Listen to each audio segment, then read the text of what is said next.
पहले भारत में क्या कैसा राजनीतिक माहौल था? भारत में यही राजनीतिक माहौल था कि यहाँ पर जो है छोटे छोटे शासक हो रहे थे, छोटे छोटे राजवंशों का शासन था।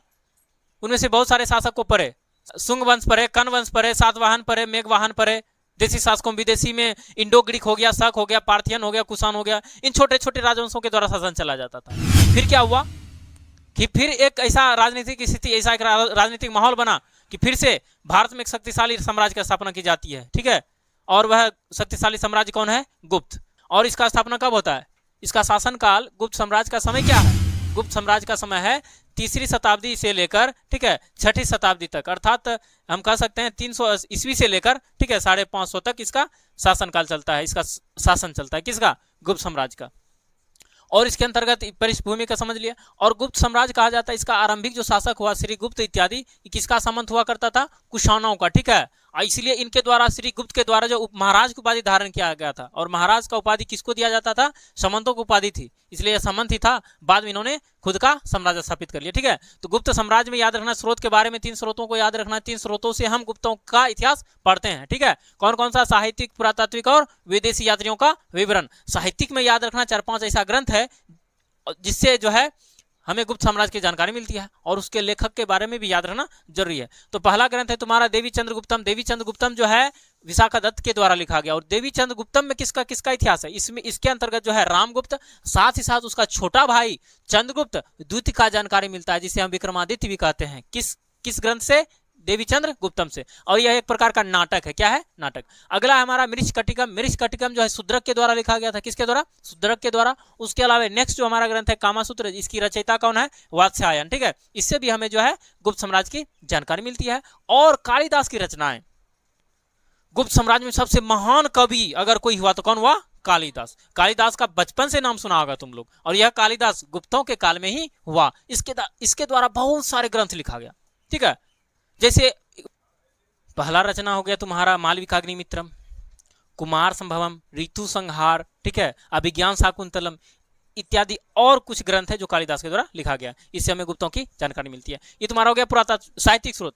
पुरातात्विकों में जो है 3 चीजें, पहला अभिलेख, सिक्का और स्मारक, जिसको हम लोग भवन भी बोलते हैं, ठीक है। तो अभिलेखों में कौन कौन सा अभिलेख से हमें गुप्त साम्राज्य की जानकारी मिलती है? एक तुम्हारा प्रयाग प्रशस्ति का अभिलेख, यह जो है हरिसेन के द्वारा निर्माण कराया गया था। उसके बाद जूनागढ़ अभिलेख, जिसको गिरनार अभिलेख भी बोलते हैं। और सिक्कों की बात करें तो गुप्तों के द्वारा 3 प्रकार के सिक्के चला गया। किसका किसका? सोने का, चांदी का, तांबा का। और जो सोने का सिक्का था उसको कहा गया दिनार, जो चांदी का सिक्का था उसे कहा गया रुपयक या रूपक, उसके बाद जो तांबे का सिक्का था उसे कहा गया माशक इत्यादि। इतना हम कंप्लीट कर लिया। अब नेक्स्ट, अब है विदेशी यात्रियों का विवरण। तो विदेशी यात्री जो आए गुप्त काल में, ठीक है, उनके द्वारा जो जानकारी भी इकट्ठा किया गया, उससे भी हम जो गुप्तों का जानकारी प्राप्त करते हैं। तो फाहियान हो गया, जो चीनी यात्री था। तो कंफर्म क्वेश्चन पूछा जाता है कि फाहियान कहाँ का यात्री था? चीन का था, ठीक है। और क्वेश्चन पूछेगा फाहियान किसके दरबार में भारत आया था? चंद्रगुप्त द्वितीय के दरबार में। और एक क्वेश्चन पूछा जाता है कि फाहियान का संबंध किस साम्राज्य से है? किस साम्राज्य में भारत आया था? किस वंश में? गुप्त वंश में, ठीक है। उसके अलावा एक और हुएनसांग है, ये भी चीनी यात्री था, हर्षवर्धन के काल में आया था। अब हम लोग आते हैं प्रमुख शासकों की बात करते हैं। तो प्रमुख शासकों में इसके अंतर्गत जो है 6 शासक को पढ़ना है। कौन कौन सा शासक? श्रीगुप्त, चंद्रगुप्त प्रथम, समुद्रगुप्त, चंद्रगुप्त द्वितीय, कुमारगुप्त प्रथम, स्कंदगुप्त। इन 6 शासकों में से सबसे महत्वपूर्ण शासक हुआ 3 शासक हुए हैं जिनका योगदान बहुत ही बड़ा है, ठीक है। पहला तुम्हारा चंद्रगुप्त प्रथम, जिन्हें गुप्त साम्राज्य का वास्तविक संस्थापक माना जाता है।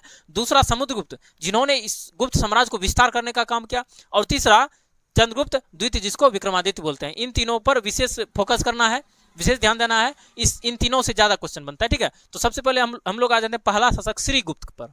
श्रीगुप्त को जो है गुप्त साम्राज्य का संस्थापक माना जाता है। क्या माना जाता है? संस्थापक। इन्होंने महाराज की उपाधि धारण की थी। महाराज की उपाधि क्या होता था? सामंतों को दिया जाता था उस समय। तो सामंतों का उपाधि होता था महाराज। इस तरह से हम क्या समझे? श्रीगुप्त जो था कुषाणों का सामंत था। क्या था? कुषाणों का सामंत, जमींदार था कुषाण वंश के समय, कनिष्क के समय। और फिर इनके द्वारा क्या करा गया? जब देखा कि कुषाण वंश धीरे धीरे कमजोर होते जा रहा है, तो क्या करा? उसका जो सामंत ही था एक तरह से श्रीगुप्त, इन्होंने जो है गुप्त वंश की स्थापना करी, ठीक है। और इसका जो पुत्र था श्रीगुप्त के बाद उसका पुत्र बनता है, पुत्र का नाम था घटोत्कच, यह शासक बनता है। हालांकि ये भी कुछ खास योगदान नहीं दे पाते हैं, ठीक है। और एक सुफिया जो भी लेख है, ठीक है, सुफिया लेख जो स्कंदगुप्त के द्वारा लिखा गया है, रीवा मध्य प्रदेश में है, ठीक है। इससे ये पता चलता है कि गुप्त काल का जो राजनीतिक इतिहास है कब से प्रारंभ होता है? घटोत्कच के समय से। किसके समय से? इसका जो वंशावली है, गुप्त साम्राज्य का जो वंशावली कहां से आरंभ होता है? घटोत्कच से, ठीक है, ना कि श्रीगुप्त से, ठीक है। ये हमें कहां से जानकारी मिलता है? सुपिया लेख से, ठीक है। किसका है? स्कंद लेख, स्कंदगुप्त का। अब हम लोग आ जाते हैं, इस समझ गए इतना श्रीगुप्त को। अब आता है चंद्रगुप्त प्रथम। चंद्रगुप्त प्रथम को गुप्त साम्राज्य का, गुप्त वंश का वास्तविक संस्थापक माना जाता है, ठीक है। और इसका जो राज्याभिषेक हुआ था 319 ईस्वी में, और इसी उपलक्ष्य में, राज्याभिषेक के उपलक्ष्य में, शासक बनने के उपलक्ष्य में इन्होंने गुप्त संवत चलाया। क्या चलाया था? गुप्त संवत। हालांकि गुप्त संवत जो है गुप्त साम्राज्य तक ही प्रचलित रहा, उसके बाद इसका प्रचलन बंद हो गया। इसके अलावा और पढ़े थे कि कनिष्कों कुषाणों के अंतर्गत जो है कनिष्क के द्वारा जो है शक संवत चलाया गया था 71 ईस्वी में, जो वर्तमान में भी चल रहा है, ठीक है। ये तुम्हारा हो गया राज्याभिषेक 319, गुप्त संवत चलाया। ये भी क्वेश्चन पूछ सकता है कि चंद्रगुप्त प्रथम ने गुप्त संवत कब चलाया था? 319 में। और शासक कब बना था? 319 ईस्वी में, ठीक है। इसका उपाधि क्या था? महाराजाधिराज। तो क्वेश्चन पूछेगा कि चंद्रगुप्त प्रथम के द्वारा कौन सा उपाधि धारण किया गया था? महाराजाधिराज। एक तरह महाराजाधिराज कौन सा शासक ग्रहण करता था? जो बहुत ही शक्तिशाली होता था, ठीक है। इससे अंदाजा लगा सकते हैं कि चंद्रगुप्त प्रथम बहुत ही शक्तिशाली था, और साथ ही साथ वास्तविक संस्थापक भी इसी को माना जाता है, ठीक है। और इसकी पत्नी की बात करें, इन्होंने शादी किया था, लिच्छवी का राजकुमारी था, ठीक है, कुमार देवी, इसी शादी किया। और शादी के परिणाम स्वरूप क्या हुआ? वहां से एक वैशाली राज्य की प्राप्ति हुई। क्या प्राप्ति हुई? वैशाली राज्य। और वैशाली राज्य जब मिल गया तो इसका प्रांत तो ऑटोमेटिक इसका विस्तार हो गया। शादी करने से एक प्रांत इसको राज्य फ्री मिल गया दहेज में, तो बड़ा अच्छा बात है। तो इसका दुश्मनी भी समाप्त। मान लो इससे शादी कर लिया लिच्छवी से, लिच्छवी कायल दुश्मन कहेगा हमारा जमा है, वो लोग तो काहे उस पर हमला करेंगे, ठीक है। तो इस तरह से जो है कुमार देवी से शादी कर लिया। और गुप्त साम्राज्य के अंतर्गत चंद्रगुप्त प्रथम ऐसा पहला शासक हुआ जिसके द्वारा चांदी के सिक्के चला गए, ठीक है। अतः हम कह सकते हैं कि चंद्रगुप्त प्रथम से जो पहले शासक हुआ श्रीगुप्त और घटोत्कच, उसके द्वारा जो है चांदी के सिक्के नहीं चलाए गए।